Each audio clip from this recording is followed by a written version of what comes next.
और जो हमने कंप्लेंट दर्ज कराई उसमें हमने विस्तार में बताया है कि जो घटनाक्रम आज सुबह हुआ पार्लियामेंट के मकर द्वार के बाहर, जहां एनडीए के सांसद शांतिपूर्वक तरीके से कांग्रेस के झूठ के प्रोपेगेंडा को बेनकाब कर रहे थे और उनसे माफी की मांग कर रहे थे, उसी समय लगभग 10:40 से 10:45 के बीच में श्रीमान राहुल गांधी जी अपने कुछ इंडी अलायंस गठबंधन के सांसदों के साथ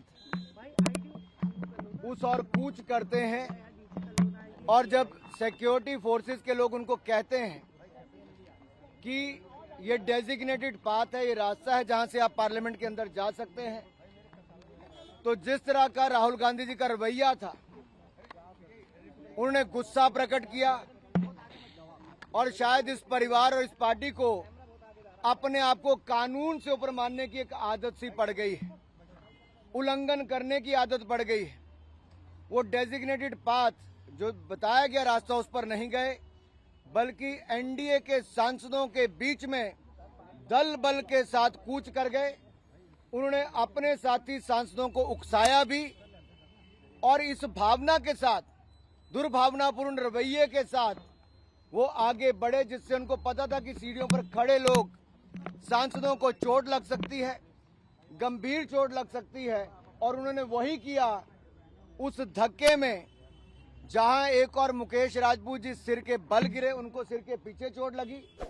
वहीं पे पूर्व मंत्री और सांसद प्रताप सारंगी जी के आगे सिर फट गया है। अब सुनने में आया कि उनको एमआरआई वगैरह करवाने के लिए लेकर गए हैं। यही नहीं, ये शारीरिक हमला करना और उकसाने का काम उन्होंने किया है। हमने सेक्शन 109, 115, सेक्शन 117, सेक्शन 125, सेक्शन 131 और सेक्शन 351 के अंतर्गत उनके खिलाफ कंप्लेंट दर्ज करवाई है।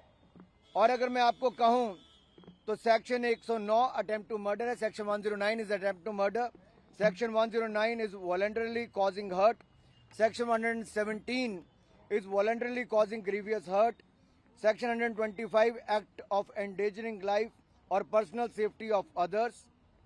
section 131 use of criminal force and section 351 criminal intimidation। इसको लेकर जब हमने ये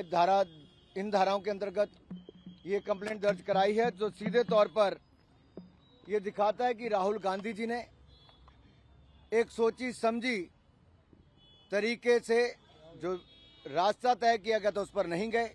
दल बल का प्रयोग किया, अपने साथी सांसदों को उकसाया और जिसके कारण गंभीर चोटें 2 सांसदों को लगी है। और जिस तरह का दुर्व्यवहार उन्होंने किया, एक महिला सांसद जो नागालैंड से आती है, अनुसूचित जनजाति से हैं, प्रण कौनियाक जी, उन्होंने राज्यसभा के चेयरमैन के सामने भी जो अपनी बात रखी है, वो राहुल गांधी जी के महिलाओं के प्रति रवैये को लेकर भी दिखाता है। और अगर आप उसके बाद देखिए, जब डॉक्टर हेमांग जोशी जी जो हमारे वडोदरा के सांसद हैं, जिन्होंने कंप्लेंट दर्ज कराई, ये राहुल गांधी जी को प्रोटेस्ट के दौरान जब लाए भी कि आइए आपके इस सोच के कारण और आपके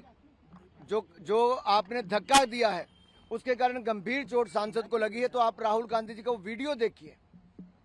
राहुल जी की वो अहंकार, वो अत्याचार करने के बाद भी उनका अहंकार कम नहीं हुआ, और ये अहंकार इतना था कि एक सांसद को जो सिर पर गंभीर चोट लगी, खून निकल रहा था, उनका हाल भी नहीं पूछा और अपनी अकड़ में वहां से चले गए। जबकि एक महिला सांसद डॉक्टर शबरी बायरेड्डी जो आंध्र प्रदेश से आती हैं, टीडीपी की सांसद हैं, उन्होंने फर्स्ट एड देने का काम, खून रोकने का काम उनका किया। उन्होंने कहा भी कि आपका ऐसा रवैया राहुल जी कैसे हो सकता है। तो अहंकार देखिए उनका राहुल जी का, बगैर उस सांसद से एक बात कहे भी, माफी मांगना तो दूर, राहुल गांधी जी का अहंकार इतना था, उनकी बॉडी लैंग्वेज दिखाती है कि वो अपने आप को इस देश के कानून से ऊपर समझती है। हमने पुलिस थाने में इतने कहा कि कानून के अंतर्गत, इन धाराओं के अंतर्गत आप जांच कीजिए और उचित कार्रवाई करने का काम